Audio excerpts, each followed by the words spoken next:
相談センターの税理士の日常事務代を医療費控除できる確定申告電話相談センターです。おい、わしだ。いいか、今から言うことを一言一句漏らさずメモしろ。わしはな、毎日ジムに通って健康を維持しとるんだ。これは国の医療費削減に貢献しとるってことだろう。だから当然、事務代は全部医療費として税金から引かせてもらうぞ。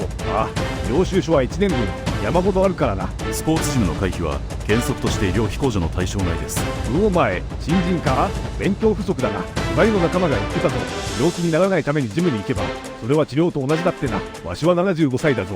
この年で動くのが命がけなんだ。病院のリハビリと同じだろう。いいえ、所得税法における医療費控除は病状により医師による治療が必要な場合に限られます。それ以外の手術は個人の自己負担となり、控除の対象には含まれません。バカを言え。わしの膝はボロボロなんだ。ジムのプールで歩かないと歩けなくなるんだぞ。意識的に病院に行っているのと同じだ。わしが治療だと言えば、それは治療なんだよ。客観的な事実としてそこは医療機関ではありませんし、医師ではない方が治療と判断できる根拠はありません。自己判断による運動は税法上の治療には該当しません。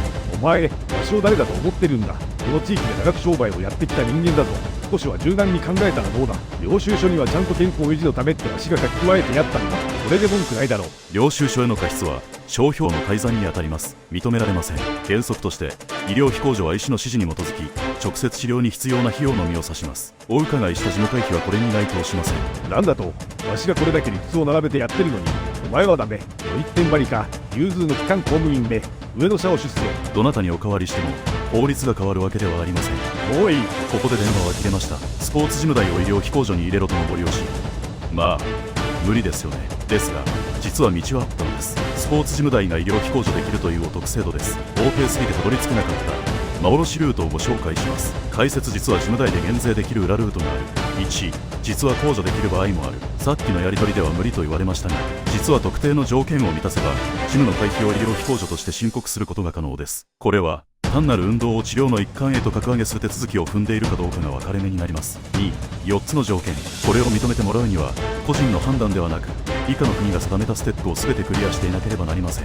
医師による運動療法処方箋の発行、高血圧、脂質異常症、糖尿病などの生活習慣病で医師が運動療法が必要と認めること、指定運動療法施設であること、厚生労働省が認定したジムであること。全国に約200から300カ所程度。一般の格安ジムや高級サウナは対象外が多い。週1回以上の頻度、8週間以上の継続、気が向いた時だけは不可。領収書と実施証明書の提出、事務から発行された証明書を確定申告に添付する必要があります。3、立法紙と経緯。なぜこんなに面倒な制度があるのでしょうか。それは日本の医療費増大が背景にあります。国としてはみんなが病気になってから高い薬や手術代、医療費を使うよりも運動して病気を予防改善してくれる方がトータルで国の税金を使わずに済むと考えました。そこで治療として運動に取り組む人には特例として税金を安くして応援しましょうという経緯でこの制度が作られたのです。4、正解ムーブ相談センターへこう聞けばよかった。もし横柄な老人が以下のように質問していれば相談員の対応は180度変わっていたはずです。老人の正解セリフ。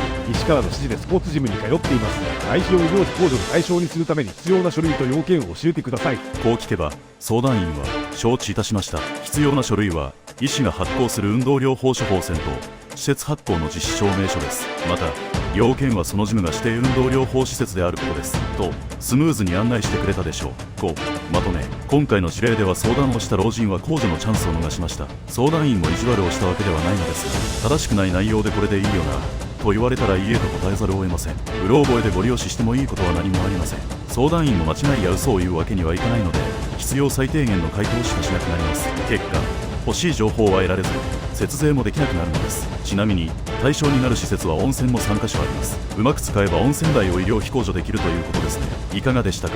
この情報が役に立ったらいいねとチャンネル登録をお願いいたします。